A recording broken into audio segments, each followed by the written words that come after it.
Bueno, volvemos con uno de los temas, desde mi punto de vista, más interesantes, más polémicos, más de coyuntura en la Argentina, que ha sido el aborto en estos últimos tiempos y que ha tenido su tratamiento en el Congreso, solo que no salió la ley, pero me parece que se va a insistir con la posibilidad de una ley contra el aborto, una ley del aborto, no contra el aborto.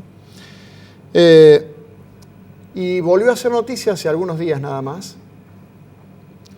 cuando el secretario de Salud, Adolfo Rubinstein, el secretario de Salud del gobierno de Macri, publicó en el boletín oficial el protocolo del aborto no punible, que desde mi punto de vista no significaba un gran cambio, solo que se lo publicaba en lugar de no haberlo publicado como venía ocurriendo desde Cristina para acá. Esto generó un gran revuelo, no tanto por el fondo, me parece a mí, sino por la forma, quiero decir, porque la publicación del protocolo del aborto no punible se hizo sin que supiera la ministra, de quien depende el secretario de Salud, y sin que supiera Macri, que por poco casi que se terminaron enterando por los diarios de la publicación en el boletín oficial de ese protocolo de aborto no punible. El tema pasó porque con un veto se dio marcha atrás de esa publicación, y el tema pasó porque Rubinstein fue eyectado, fue sacado de la Secretaría de Salud, con lo que significa la derivación política del caso. Pero para mí el tema del aborto sigue estando en la agenda de la Argentina, y nos parecía interesante consultar a la gente del Consejo de Médicos de la provincia de Córdoba. Por eso hemos invitado al doctor Andrés de León, que es el presidente de la entidad y que nos acompaña. Gracias por venir, doctor. ¿Cómo estás? Gracias, Fernando. Buenas tardes. A ver, primero más que tu opinión, ¿qué pasa en la práctica cuando alguien que se presenta ante un médico pide abortar? ¿Cuáles son las causales por las que puede abortar una persona? De acuerdo a lo que la Corte, opinó en el momento del caso testigo, donde a partir de ahí se crearon estos protocolos, los casos que están previstos en el Código Penal son donde se acepta la interrupción legal del embarazo, que se llama interrupción legal porque están aceptados por el Código Penal. Conocido como ILE. Como ILE. Que son para los casos de violación, sí, para los casos de, en cualquier mujer menor de 13 años es una violación, o sea que también va para los casos de mujeres que no están con sus facultades mentales, normales, que estén alteradas sus facultades mentales, y en los casos de riesgo de vida para la paciente o riesgo para la salud de la paciente. Y ahí es donde se entra en un sistema que tiene muchos grises y no está bien delimitado, porque se podría decir, sin errarle mucho, que cualquier embarazo no deseado es un riesgo a la salud mental, por lo menos, y emocional, de una mujer, de una paciente. Entonces, prácticamente cualquier mujer que tenga un embarazo no deseado estaría en condiciones de acceder al protocolo de interrupción legal del embarazo ILE. Con lo cual, entonces, no haría falta una ley o no haría falta la publicación del protocolo de aborto no punible en el boletín oficial. En la práctica, nosotros tenemos un protocolo en la provincia, que fue el que estaba objetado por el portal de Belén, y que en este año el Tribunal Superior de Córdoba, lo autorizó.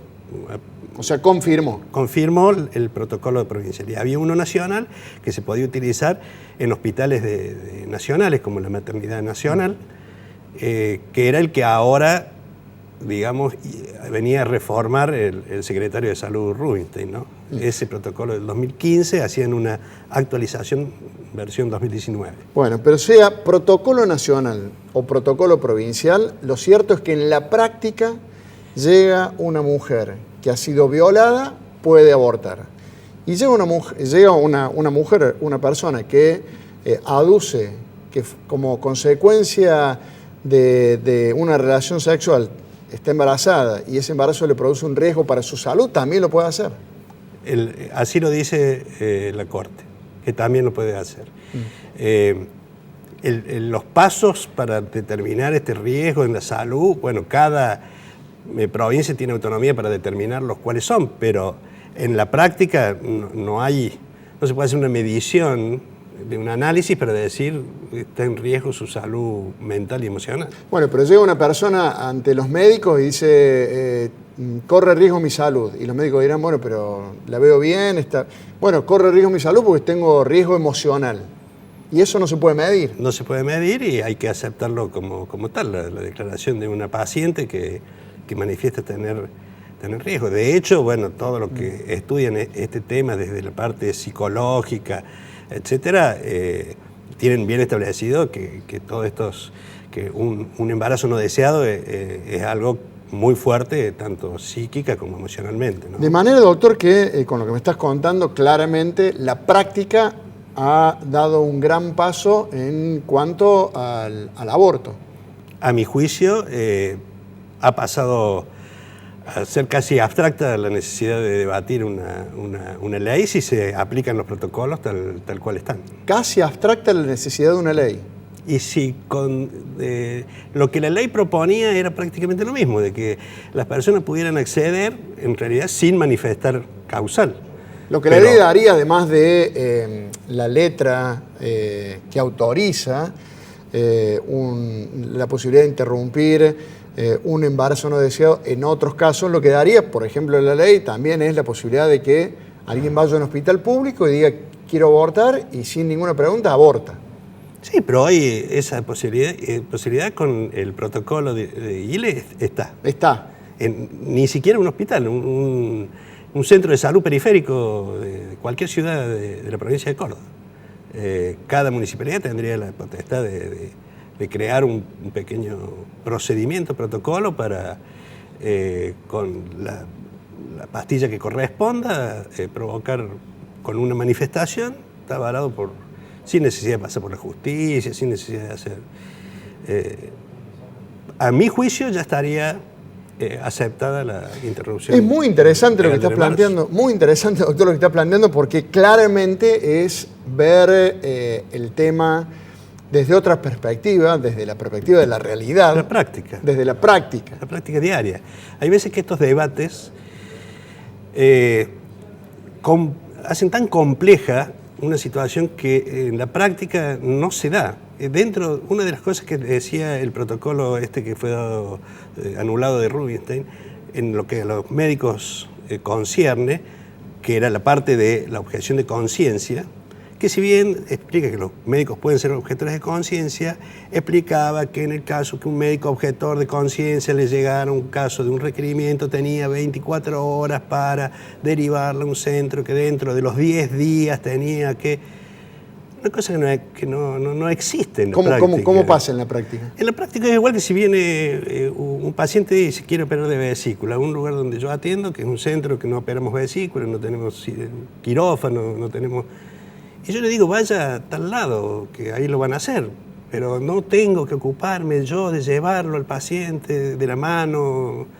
Eso en la práctica no existe. Si viene una mujer que requiere de los servicios en un centro donde no hay quien lo haga, simplemente hay que darle el listado de los lugares donde se realiza, maternidad provincial, hospital materno natal, Rawson, etcétera, etcétera, etcétera.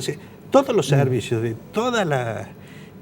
El listado lo saca de internet, por decirlo. En la práctica, querer complejizar algo que se resuelve todos los días Claro, es muy interesante porque, digamos, de ese debate sobre la realidad participan los políticos, diputados, senadores, ONG, periodistas, los medios. Y en la práctica ustedes están diciendo, ¿de qué están hablando si esto ya pasa? En los centros de atención periféricos de la ciudad de Córdoba, dado que estamos hablando en un medio que es de la ciudad de Córdoba, la municipalidad tiene a los equipos de salud preparados para darle la solución a las pacientes que llegan solicitando una interrupción legal del embarazo. Y lo hacen. Y lo hacen bien, diariamente, trabajan los profesionales, el equipo completo, ¿no? psicólogo, asistente social, médico, etcétera, los que están dispuestos a hacerlo, ¿no? Y los que son objetores de conciencia han manifestado su objeción de conciencia. Cuando no están dispuestos a hacerlo, rápidamente derivan como se deriva cualquier otra cuestión médica. Cualquier otra cuestión médica. Yo no lo puedo hacer por una cuestión práctica o de conciencia. Cualquier sean las dos causales, en el acto tengo que derivarlo. Lo que sí está claro y especifica el protocolo que los médicos no debemos influir con nuestras creencias ni a favor ni en contra. Está bien. Debemos ser que normalmente lo somos. Y sí. Pero en todo. Le voy a poner otro ejemplo, puedo salir del aborto. Llegan pacientes al hospital de urgencia. Puede ser un atacante de un comercio, un asesino, etcétera, que se enfrentó con la policía. El médico, ¿usted cree que le pregunta de qué lado estaba, cuál era su intención? Lo atiende, le salva la vida porque es su deber. En este caso, llega una paciente que requiere una atención médica, un médico, supongamos que fuera un médico objeto de conciencia, no tiene que opinar nada ni decir nada, tiene que derivarlo al lugar donde corresponde. Entonces se vuelve abstracta toda esta discusión. Lo único que hay que respetar es que para esto, que es la interrupción de una vida para muchos médicos, está contra sus principios y hay que respetarlo. Porque el médico que no va a poder vivir también va a tener afectada su salud si lo obligan a hacer un acto que está contra sus principios. Entonces lo único que tenemos que respetar es que el que no quiere hacerlo no lo haga y que haya quien pueda realizar el protocolo.